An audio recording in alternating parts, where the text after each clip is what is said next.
Hello friends, welcome to our channel Current Affair Updated. This is Devashish Awasthi. As we are continuing with the ancient history lecture series, this is lecture number 13th. तो आपको याद होगा in the previous lecture we have started with Mauryan Empire. उसमें हमने चंद्रगुप्त मौर्य का discussion कर लिया था, उसी को हम आगे कंटिन्यू करेंगे. जो सेकेंड इंपॉर्टेंट मौर्यन किंग है दैट इज बिंदुसारा. तो आज हमारा डिस्कशन जो है वो बिंदुसारा पे है. याद रखिएगा लास्ट लेक्चर आप प्लीज उसको एक बार देख लें प्लेलिस्ट में जाकर, क्योंकि इंपॉर्टेंट लेक्चर है लेक्चर 12. उसके बाद आपको लेक्चर ज्यादा बेटर समझ में आएगा. तो देखिए जो लेक्चर नंबर 13 है, आपको याद होगा मौर्यन एम्पायर 322 बीसी से लेके 185 बीसी था, ठीक है, जिसमें चंद्रगुप्त मौर्य हम ऑलरेडी डिस्कस कर चुके हैं. सेकंड जो किंग है दैट इज बिंदुसारा. इसका टाइम पीरियड देखिए 298 बीसी से लेके 273 बीसी. याद रखिएगा जो बिंदुसारा है ही is a son of Chandragupta Maurya. Chandragupta Maurya का ही बेटा है बिंदुसारा, ठीक है.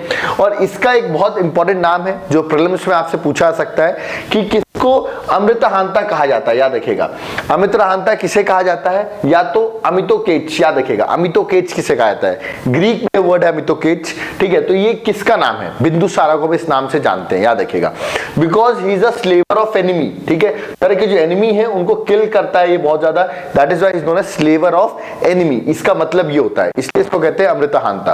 तो क्वेश्चन आएगा एग्जाम में तो आपको आंसर बिंदुसारा टिक लगाना है. नेक्स्ट आगे बढ़ते हैं. जिस तरह मौर्यन एम्पायर में चंद्रगुप्त मौर्य ने अपना एम्पायर को एक्सपैंड किया, नॉर्थ वेस्टर्न इंडिया का जो नॉर्थ वेस्टर्न साइड है वहां तक पहुंचा, वैसे ही जो अपने बिंदुसारा है जो उनके बेटे हैं उन्होंने भी इस एम्पायर को और एक्सपैंड किया है, साउथ तक ले गए थे ये. तो याद रखिएगा उनकी भी पॉलिसी क्या थी, एक्सपेंशन पॉलिसी थी, ठीक है. ये आपको याद रखना है. और याद रखिएगा मैंने आपको बताया था जब चंद्रगुप्त मौर्य अपने पढ़ा था तो वो जैनिज्म के फॉलोवर थे, जबकि जो बिंदुसारा है याद रखिएगा ही इज अ फॉलोअर ऑफ आजीविका सेक्ट. आजीविका सेक्ट के फॉलोअर है. और इनका जो बेटा होगा अशोका वो बुद्धिज्म का फॉलोअर होगा. तो आप देख रहे हैं पहले जैनिज्म के फॉलोअर, उनके बेटे के फॉलोअर आजीविका सेक्ट में, और तीसरा जो है अशोका वो बुद्धिज्म. तीनों अलग अलग सेक्ट को फॉलो कर रहे हैं, ये आपको याद रखना है, ठीक है.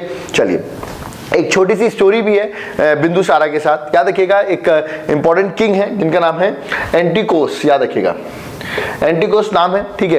ये एक्चुअली क्या है, इनसे डिमांड करते हैं बिंदुसारा कि इनको तीन चीज चाहिए. वो है एक वाइन, स्वीट वाइन चाहिए, fix that is a tobacco only, and sophist. Sophist मतलब होता है ग्रीक फिलोसोफर. ये डिमांड करते हैं एंटिकोस से. कौन, बिंदुसारा.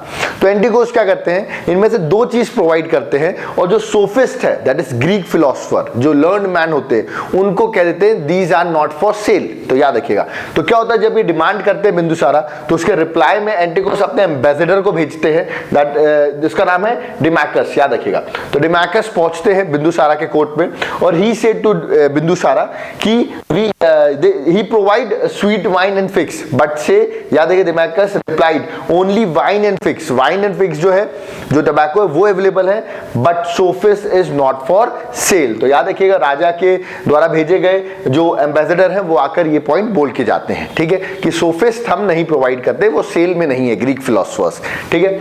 चलिए आगे बढ़ते हैं. बहुत इंपॉर्टेंट इनका जो दैट इज सन है जो बिंदुसारा, जिसका नाम अशोका है, वेरी फेमस पर्सनालिटी. याद रखिएगा अशोका को उस टाइम पर वॉइसरॉय अपॉइंट किया जाता है उज्जैनी का, दैट इज उज्जैन जो मध्य प्रदेश में है, जिसको आप अवंती के नाम से भी जानते हैं.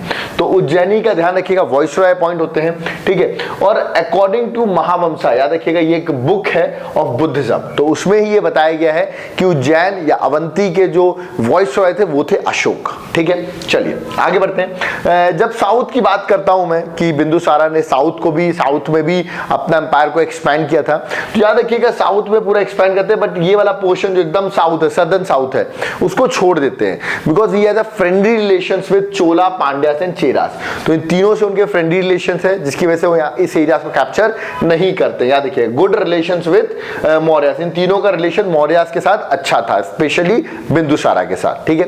तो ये कुछ बिंदुसारा के इंपॉर्टेंट पॉइंट्स थे जो आपको याद रखना है.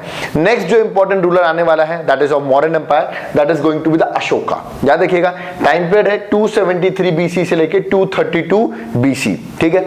और कहते हैं अशोका का नाम कैसे अशोका पड़ा, तो एक्चुअली जब इनका बर्थ होता है तब इनकी माँ कहती हैं कि अशोक मतलब अब मैं, याद रखिएगा विदाउट सॉरो, जैसे अशोक नहीं कहते, शोक नहीं है अब, तो उनका ये कहना था नाउ आई एम अशोक, मतलब हम मुझे अब कोई भी सॉरो नहीं रही लाइफ में अशोक के बॉर्न होने से, तो इसलिए उनका नाम अशोक पड़ा है, ठीक है.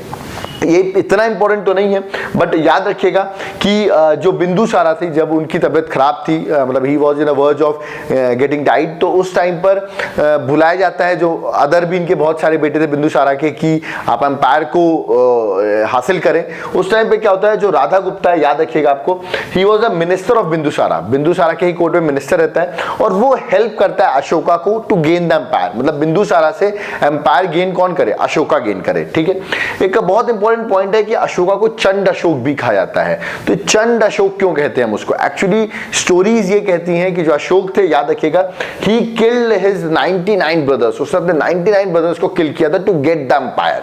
ठीक है, तो एम्पायर के इतने कह सकते क्रूअल है कि वो अपने 99 ब्रदर्स का उन्होंने किल कर दिया, उनको चंड अशोक भी नाम क्या आता है। बट उन्होंने अपने एक जो यंग ब्रदर था, दैट इज त्रिशा, उसको छोड़ दिया था। याद रखिएगा, 99 ब्रदर्स का किल करते हैं और एम्पायर को कैप्चर करते हैं, और उसमें उनको याद रखिए राधा गुप्ता बहुत इंपॉर्टेंट रोल प्ले करते हैं। ठीक है, आगे बढ़ते हैं। अशोका की कभी बात करें तो एक कलिंगा वॉर हमेशा पिक्चर में आता है। तो यार कि जो कलिंगा वॉर है, इसमें ऑफ कोर्स कहते हैं जब कलिंगा वॉर हुआ उस टाइम पर जब अशोका ने वॉर लड़ा, उसके बाद उनका जो फिलॉसफी थी वो चेंज हो गई और ही कन्वर्टेड इनटू बुद्धिज्म। बुद्धिज्म के बहुत स्ट्रांग फॉलोअर बन जाते हैं। एक्चुअली जब वो देखते हैं कि इतना क्रूएलिटी है, इतने लोग की डेथ हो रही है, तो he thinks he love is a means to conquer the world, मतलब हमें प्यार इस्तेमाल करना चाहिए, लव इस्तेमाल करना चाहिए टू कनकर द वर्ल्ड। ठीक है, ये कलिंगा वॉर के अंदर के बाद ही उनके अंदर चेंजेस आते हैं। ठीक है, और कहते हैं कलिंगा वॉर, ठीक है, कलिंगा वॉर के बाद, लेकिन उन्होंने कलिंगा रिटर्न नहीं किया था। ये बहुत इंपॉर्टेंट पॉइंट है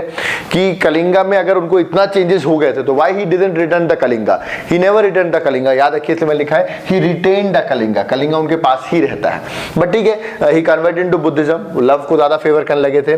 ठीक है, even he visited Lumbini garden, आपको पता होगा it's a birth place of Lord Buddha, तो यहाँ पर वो विजिट करते हैं, it is visited by Ashok. ठीक है, इवन उन्होंने प्रपोगेट किया है धम्मा, तो पूछा जाएगा धम्मा फिलॉसफी किसने प्रपोगेट की है, तो आंसर इज अशोका, ये आपको याद रखना है। और वो इवन अपने बेटे और बेटी को, दैट इज महेंद्र और संघमित्रा को, ठीक है, वो श्रीलंका भी बेचते हैं टू प्रपोगेट बुद्धिज्म, कि बुद्धिज्म का प्रचार किया जाए। तो ही सेंड, ये पूछा था किनको भेजा गया था, महेंद्र एंड संघमित्रा को। ठीक है, इवन उन्होंने जो पीपल ट्री है जहां पर बुद्धा को एनलाइटनमेंट मिला था, उसी की एक ब्रांच भी वो श्रीलंका भेजते हैं। ठीक है, तो देख सकते हैं आप कि बुद्धिज्म को फैलाने का काम कर रहे हैं। ठीक है, वो भी इंडिया से बाहर, श्रीलंका वगैरह में। ठीक है, अब दिमाग में धम्मा क्या है जिसको अशोका ने प्रपोगेट किया था, व्हाट इज धम्मा। तो याद रखिएगा, to preserve the social order, social order को प्रिजर्व करने के लिए उन्होंने एक धम्मा फिलॉसफी डेवलप की। ठीक है, इसमें अगर अपन धम्मा की बात करें तो इसमें तीन चीज मेनली देखी गई हैं। पहली बात इसमें कही गई है कि आपको अपने पेरेंट्स का ओबे करना चाहिए, ओबे योर पेरेंट्स। सेकेंड लिखा है pay respect to Brahmans and Buddhist monk, आपको ब्राह्मण्स और बुद्धिस्ट मॉन्क को रिस्पेक्ट करनी चाहिए। और थर्ड है show mercy to slaves and, याद रखिएगा, सर्वेंट्स, सर्वेंट्स और स्लेव को आपको मर्सी दिखानी चाहिए। तो तीन जो इंपॉर्टेंट पॉइंट्स हैं, ठीक है, जो एक सोशल ऑर्डर मेंटेन करने के लिए बहुत इंपॉर्टेंट है, ये धम्मा की फिलॉसफी में कहे गए हैं। ठीक है, आगे बढ़ते हैं। देखिए, धम्मा की बात करें तो पूछा था धम्मा को उन्होंने प्रोपोगेट कैसे किया, मतलब इसका प्रचार कैसे किया। तो एक्चुअली जब हम हिस्टोरिकल बैकग्राउंड्स पे जाते हैं तो हम देखते हैं स्टोन पिलर्स हमको बहुत सारे मिले हैं, जिसमें ये दिखाया गया कि किस तरह अपनी धम्मा की फिलॉसफी को उन्होंने प्रमोट किया है। ठीक है, तो promotion of Dhamma through stone pillar एक एग्जांपल हो सकता है। ठीक है, नेक्स्ट, जिस तरह बुद्धिज्म में अपने पढ़ते हैं निर्वाणा अचीव होना, ऐसा कुछ भी कॉन्सेप्ट इन्होंने नहीं बताया है अपने धम्मा की फिलॉसफी में। He never use the concept of nirvana, ऐसा उन्होंने नहीं बताया कि आप धम्मा अडॉप्ट करेंगे तो आपको निर्वाणा मिल जाएगा, ऐसा कुछ भी कॉन्सेप्ट नहीं दिया है अशोक ने। ठीक है, जबकि he was the follower of Buddhism, he is a strong follower of Buddhism. ठीक है, अशोका की बात करें तो ये अशोका का जो नाम है अशोका, ये अपन को किस एडिक्ट से, ठीक है, मतलब किस ऑर्डर में अपन ने देखा हुआ है, तो याद रखिएगा मस्की माइनर रॉक एडिक्ट है जो कर्नाटका में बहुत फेमस है। पूछा जाता है मस्की रॉक एडिक्ट कहां पर है, जो एक माइनर रॉक एडिक्ट है, तो आंसर वुड बी कर्नाटका। यहीं पर अशोका, ठीक है, जो मेंशन है वो इसी में मेंशन है, तो इंपॉर्टेंट है ये रॉक एडिक्ट। ठीक है, फिर इनको किस एक और नाम से जाना जाता है, याद रखिएगा देवना प्रिय प्रियदासी। ठीक है, तो याद रखिएगा देवना प्रिय प्रियदासी, ठीक है। तो ये उनका एक नाम है जो आपको एग्जाम में पूछा सकता है, ये किसका नाम है? आंसर वुड बी अशोक, ठीक है। तो अशोक के बारे में अपन ने बेसिक डिस्कस किया। आगे अपन बढ़ते हैं। अशोक के बाद जो इंपॉर्टेंट रूलर्स रहे हैं मौर्यन एम्पायर के, they are not important, even उनको हम लेटर मौर्यास भी कह सकते हैं। तो मैंने हेडिंग भी डाला है लेटर मौर्यास, फ्रॉम 332 BC से लेके 185 BC। तो अगर बात करूं अशोका की डेथ के बाद, ध्यान रखिएगा डिवीजन हो गया ईस्ट और वेस्ट, मतलब empire was divided to two part, east and west. जो ईस्ट था याद रखिएगा दशरथ उसको रूल कर रहा था, जो कि वेस्ट है वो उनका जो सन है दैट इज कुंडला, वो रूल कर रहा था, ठीक है। तो इतना इंपॉर्टेंट नहीं है, बट याद रखिएगा एम्पायर वाज डिवाइडेड, और कभी भी एम्पायर डिवाइड हो जाए तो उसको बहुत आगे तक कंटिन्यू करना बहुत डिफिकल्टी होती है। ऐसे ही कुछ हुआ। जो इंपॉर्टेंट इनका याद रखिएगा लास्ट रूलर है मौर्यन एम्पायर का जो आपसे पूछा सकता है, जिसका नाम है बृहद्रथ, याद रखिएगा। बृहद्रथ जो है ये पूछा सकता है लास्ट रूलर कौन था, इसको किल किया था, इसकी डेथ हो जाती है बाय हुम, बाय पुष्यमित्री शुंगा। तो याद रखिए पुष्यमित्री शुंगा इनकी डेथ कर देते हैं, इनको मार देते हैं। और एक्चुअली पुष्यमित्री शुंगा होते कौन है?